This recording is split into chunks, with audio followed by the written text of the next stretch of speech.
State ഗവൺമെന്റിന് എനിക്കൊരു കാര്യം ഓർമ്മയുള്ളൂ, ബെവറേജസ് കോർപ്പറേഷൻ. നാളെ കേരളം പറയാണ് ഞങ്ങൾക്കൊരു സെപ്പറേറ്റ് രാജ്യം ആകണം. പറ്റില്ല. ഹലോ എവ്രിവൺ, ലാസ്റ്റ് ടൈം ഞാൻ പറഞ്ഞിരുന്നു നമ്മൾ പൊളിറ്റിക് ക്ലാസ്സസ് തുടങ്ങാൻ പോവുകയാണെന്ന്. സോ അങ്ങനെയാണെങ്കിൽ കുറച്ച് ബേസ് വേണമല്ലോ. അപ്പം ഞാൻ ബേസ് കറക്റ്റ് ആക്കാനായിട്ട് എടുത്തിരിക്കുന്നത് ഫെഡറലിസം എന്ന് പറയുന്ന കൺസെപ്റ്റാണ്. അപ്പോൾ ഫെഡറലിസത്തിനെ കുറിച്ചാണ് ഈ വീഡിയോയിൽ നിങ്ങൾ കാണാൻ പോകുന്നത്.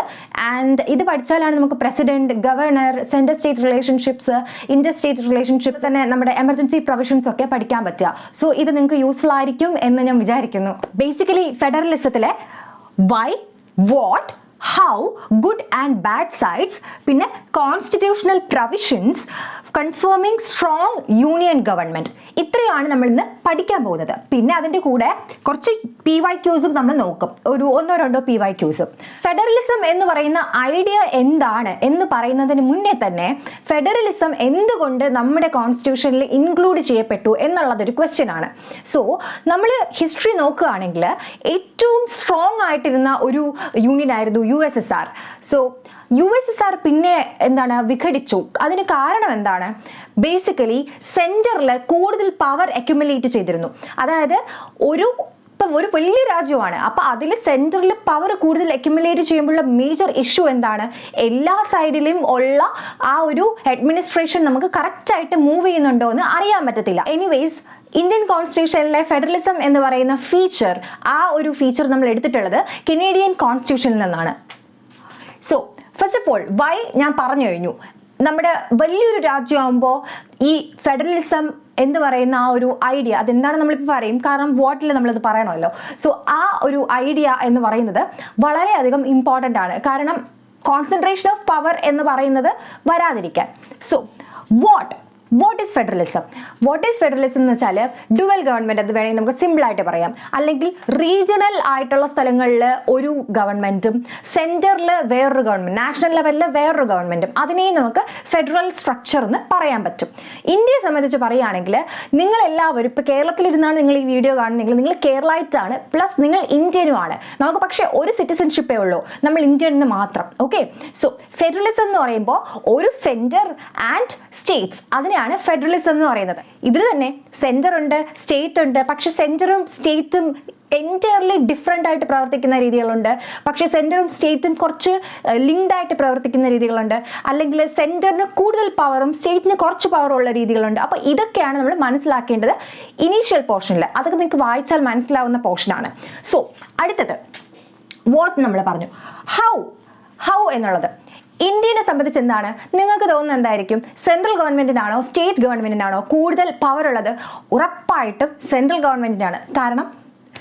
ഒരു കാരണം ഞാൻ പറയാം, ഒരുപാട് കാരണങ്ങളുണ്ട്. ഒരു കാരണം ഞാൻ പറയാം, മോസ്റ്റ് ഓഫ് ദ റവന്യൂവും അവർക്കാണ് കിട്ടുന്നത്. അപ്പോൾ അവർക്ക് കിട്ടുന്ന റവന്യൂ വെച്ചിട്ട് അവർക്ക് കൂടുതൽ കാര്യങ്ങൾ ചെയ്യാൻ പറ്റും. ആൻഡ് സെൻറ്ററിന് എപ്പോഴും സ്റ്റേറ്റിൻ്റെ ഒരു പിടി സെൻറ്ററിൻ്റെ കയ്യിലുണ്ട്. അതിനുള്ള കുറച്ച് പ്രൊവിഷൻസും ഉണ്ട്, അത് നമ്മളിതിൽ പഠിക്കുകയും ചെയ്യും.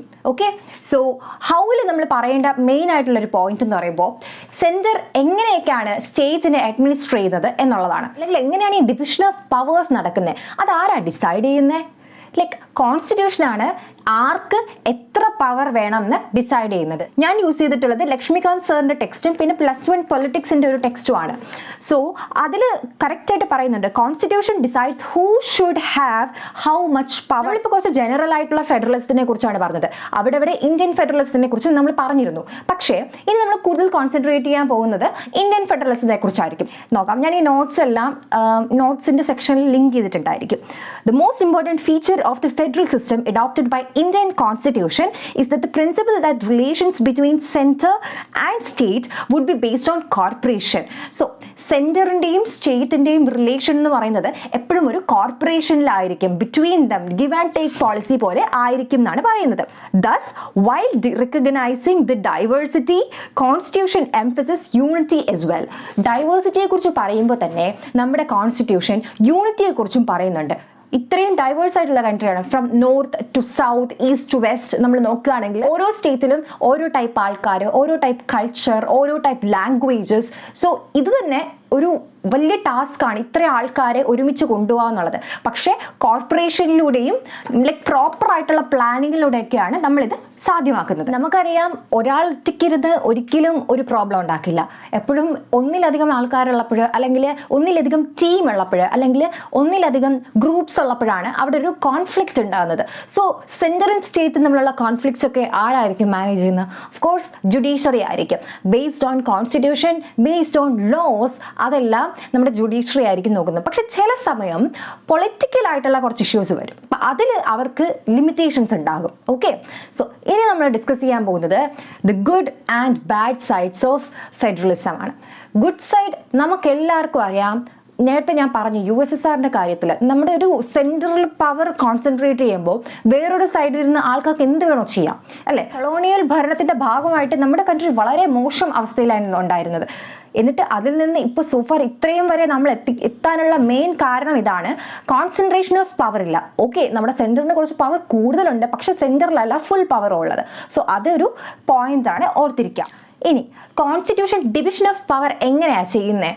ബേസിക്കലി നമുക്ക് കോൺസ്റ്റിറ്റ്യൂഷനിൽ നമുക്ക് union list, state list, concurrent list എന്നൊക്കെ പറഞ്ഞിട്ടുണ്ട്. ഇതൊക്കെ നിങ്ങൾക്ക് അറിയാമായിരിക്കും, പക്ഷെ ഞാൻ പറയുന്നു എന്നേ ഉള്ളൂ. Union list, state list, concurrent list and residue പവേഴ്സും ഉണ്ട്. സോ യൂണിയൻ ലിസ്റ്റ് എന്ന് പറയുമ്പോൾ സെൻട്രൽ ഗവൺമെൻറ്റിന് മാത്രം ചെയ്യാൻ പറ്റിയ കുറച്ച് കാര്യം. Example banking, railway, defence, atomic energy, ഇതൊക്കെ യൂണിയൻ ഗവൺമെൻറ്റിനാണ്. സ്റ്റേറ്റ് ഗവൺമെൻറ്റിന് എനിക്കൊരു കാര്യം ഓർമ്മയുള്ളൂ, ബെവറേജസ് കോർപ്പറേഷൻ, ലിക്കർ സ്റ്റേറ്റ് ഗവൺമെൻറ്റിൻ്റെ അണ്ടറിലാണ്. പിന്നെ രണ്ടുപേർക്കും ചെയ്യാൻ പറ്റുന്നത് എഡ്യൂക്കേഷൻ, അങ്ങനത്തെ ഒന്നാണ്. ആൻഡ് റെസിഡ്യൂ പവർ, ഈ സൈബർ ലോസ് ഒക്കെ റെസിഡ്യൂ പവേഴ്സിൽ വരുന്നതാണ്. റെസിഡ്യൂ പവേഴ്സ് സെൻറ്ററിന് മാത്രമാണ് അതിലെന്തെങ്കിലും ചെയ്യാൻ പറ്റുന്നത്. ഓക്കെ, ഈ 3 list, union list, state list, concurrent list, ഈ 3നും ഇല്ലാത്ത കാര്യങ്ങളാണ് റെസിഡ്യൂ പവേഴ്സിൽ വരുന്നത്. Then constitutional provisions that confirm that union ഗവൺമെൻറ്റിനാണ് കൂടുതൽ പവർ ഉള്ളത്. പവർ കോൺസെൻട്രേഷൻ എന്നല്ല, കൂടുതൽ പവർ യൂണിയൻ ഗവൺമെൻറ്റിനാണുള്ളത്. ഇത് പ്രൂവ് ചെയ്യുന്ന കുറച്ച് പ്രൊവിഷൻസ് നമ്മുടെ കോൺസ്റ്റിറ്റ്യൂഷൻ്റെ അകത്ത് തന്നെയുണ്ട്. അതൊക്കെ എന്താണെന്ന് നോക്കാം. ഒന്ന്, ആർട്ടിക്കിൾ 1, 2, 3 നോക്കാം. പോയിട്ട് നമ്മുടെ ബെയർ കോൺസ്റ്റിറ്റ്യൂഷനിലെ ആർട്ടിക്കിൾ 1, 2 and 3 നോക്കുക. അതിലെന്താ പറയുന്നത്? ഫസ്റ്റ് തന്നെ പറയുന്നു, India is India, that is Bharat is A union of States എന്ന് പറയുന്നുണ്ട്. ഞാൻ ആദ്യം പറഞ്ഞതുപോലെ നമ്മൾ ഒരിക്കലും ഒരു എഗ്രിമെന്റിന്റെ പുറത്തല്ല ഒരു രാജ്യമായിട്ടിരിക്കുന്നത്. We are a country, that's all. അതിന്റെ അർത്ഥം എന്താണ്? എക്സാമ്പിൾ, നാളെ കേരളം പറയാണ് ഞങ്ങൾക്കൊരു സെപ്പറേറ്റ് രാജ്യം ആകണം, പറ്റില്ല. ഓക്കെ, അതാണ് ആ ഫസ്റ്റ് പറയുന്നൊരു കാര്യം. അപ്പം ഇത് സെൻറ്ററിൻ്റെ ആ ഒരു സെൻറ്ററിന് കൂടുതൽ പവർ ഉണ്ട് എന്ന് തെളിയിക്കുന്ന ഒരു കാര്യമാണ്. ഞാൻ നേരത്തെ വേറൊരു കാര്യവും പറഞ്ഞു, parliament may by law change, increase or diminish the area of any state. പാർലമെന്റിന് ഏതെങ്കിലും ഒരു ലോയുടെ ഭാഗമായിട്ട് എന്ത് ചെയ്യാം? അതായത് പുതിയതായിട്ടൊരു ബില്ല് വന്നു, അത് പാസ്സായി വരുമ്പോഴത്തേക്കും എന്ത് ചെയ്യാം? ഏതൊരു സ്റ്റേറ്റിൻ്റെയും ഏരിയ കുറയ്ക്കുകയോ കൂട്ടുകയോ ചെയ്യാം. അതായത് ഇന്നത്തെ കേരളം വേണമെങ്കിൽ നാളത്തെ തമിഴ്നാടാകാം. സോ ഞാൻ ഇങ്ങനെ പറയുന്നത് ഇറ്റ്സ് എ ലോ, റൈറ്റ്? അതുപോലെ തന്നെ ബൗണ്ടറീസ് ഓൾട്ടർ ചെയ്യാനുള്ള റൈറ്റും ആർക്കുണ്ട്? പാർലമെന്റിനുണ്ട്.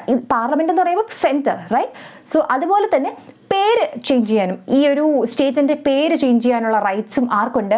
സെൻറ്ററിന് ഉണ്ട്. ദെൻ വേറൊരു കാര്യമാണ് എമർജൻസി പ്രൊവിഷൻസ്. ഇപ്പം തന്നെ ഈ ആഴ്ചയിൽ തന്നെ ഞാൻ സ്റ്റേറ്റ് എമർജൻസിയുടെ ഒരു വീഡിയോ ഇടും. എമർജൻസി പ്രൊവിഷൻ എന്ന് പറയുന്നത് അഗെയിൻ ഈ ഒരു സെൻറ്ററിന് കൂടുതൽ പവർ ഉണ്ട് എന്ന് തെളിയിക്കുന്ന ഒരു സാധനമാണ്. അതായത് പ്രസിഡന്റിന്റെ പവർ യൂസ് ചെയ്തിട്ട് സെൻറ്റർ ഡയറക്ട്ലി അഡ്മിനിസ്റ്റർ ചെയ്യുന്ന ആ ഒരു എന്താ പറയുക രീതി ഒരുപാട് മിസ്യൂസ് ചെയ്യപ്പെട്ടിട്ടുണ്ട്. അഗെയിൻ അതും ഈ മിസ്യൂസിങ് ഒക്കെ ഇതിൻ്റെ ഭാഗമായിട്ടുള്ളതാണ്. പക്ഷേ ഏത് ലെവലിൽ വരെ നമുക്കിത് ക്വസ്റ്റ്യൻ ചെയ്യാം, ഏത് ലെവലിൽ വരെയാണ് ഈ പവർ ഉള്ളത് എന്നൊക്കെ ഡിസ്കസ് ചെയ്യുന്ന ഒരു കേസ് ഉണ്ട്. That is SR Bommai versus union of India. അതും നമ്മൾ പറയും. ഓക്കെ, ഇനി ഫിനാൻഷ്യൽ പവർ ഞാൻ പറഞ്ഞു, ടാക്സും അങ്ങനെ കുറേ കാര്യങ്ങൾ സെൻട്രൽ ഗവൺമെന്റിനാണ് കൂടുതൽ കിട്ടുന്നത്. അവർക്ക് ആ കാശ് യൂസ് ചെയ്ത് ഒരുപാട് കാര്യങ്ങൾ ചെയ്യാൻ പറ്റും. പക്ഷേ സ്റ്റേറ്റ് ഗവൺമെന്റ് പ്രത്യേകത എന്താണ്?